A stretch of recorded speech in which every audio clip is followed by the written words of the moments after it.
What's up, everybody? Welcome back to another video. In this video we're going to be talking about and reviewing the Fast and the Furious Tokyo Drift on the road to Fast X. The Fast and the Furious Tokyo Drift, to me, is a very underrated movie in the Fast franchise. I know this film actually gets a lot of flack, it gets a lot of hate. Like I said, I remember when the film first came out, I remember I wasn't really the biggest fan of this movie in particular, because it just really, there's some things that kind of just didn't feel right.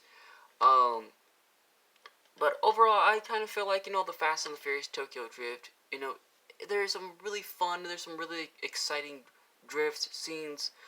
They're shot beautifully, they're put together so beautifully.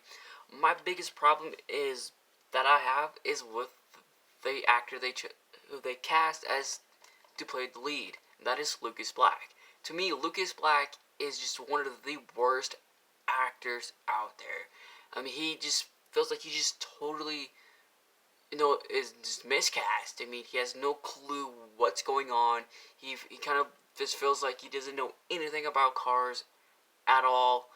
I think the biggest part that I like the most is Han. I mean, I like Han the most. He's like my favorite character of this film.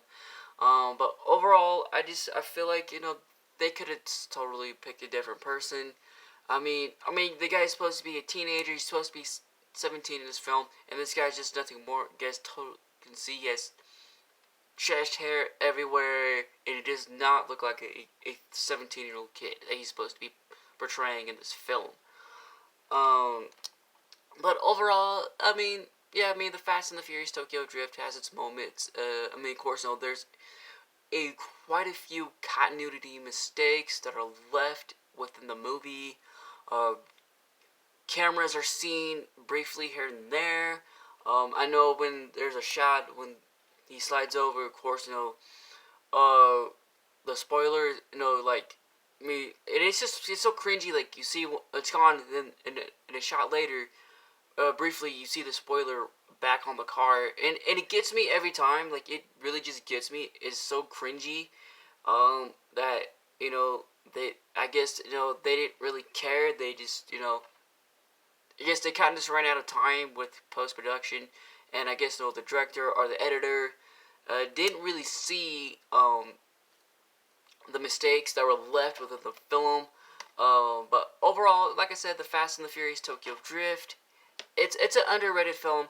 I know that, for its time, it still kind of holds up pretty well.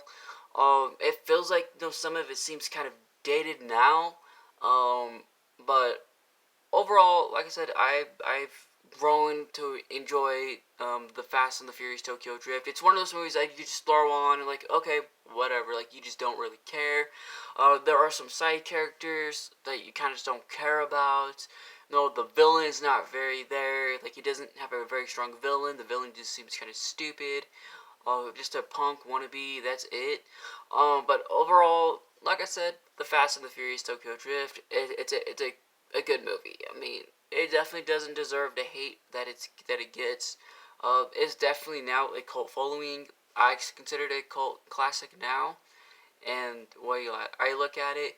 But like I said, overall, my biggest issue with the film is Lucas Black. I mean, Lucas Black, he just like I said, just miscast.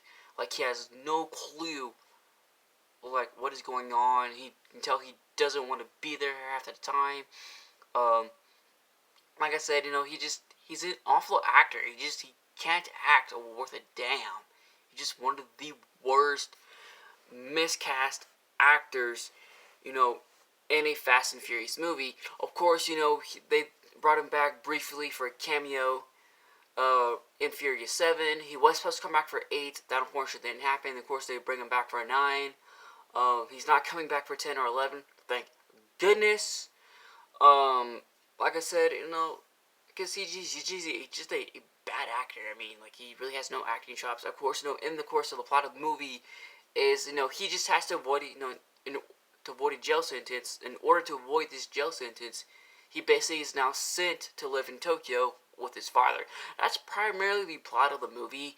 Like, I know the first half, like the first big chunk of the film, it just really drags on for a period of time, and like, okay, we really don't care anymore. Um, but overall, like I said, I love Tokyo Drift. It's one of the most underrated films. I don't have any other thoughts about the film. I think it's okay. It's, not a great film.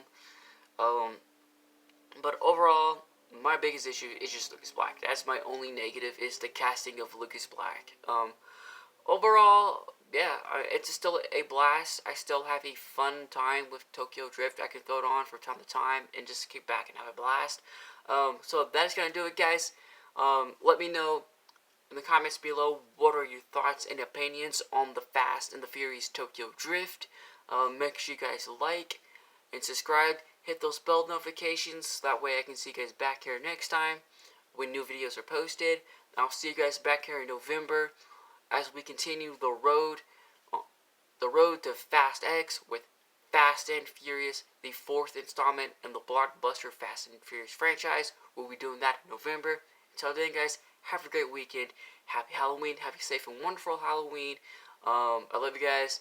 Take care. We'll see you in November as we continue the road to Fast X.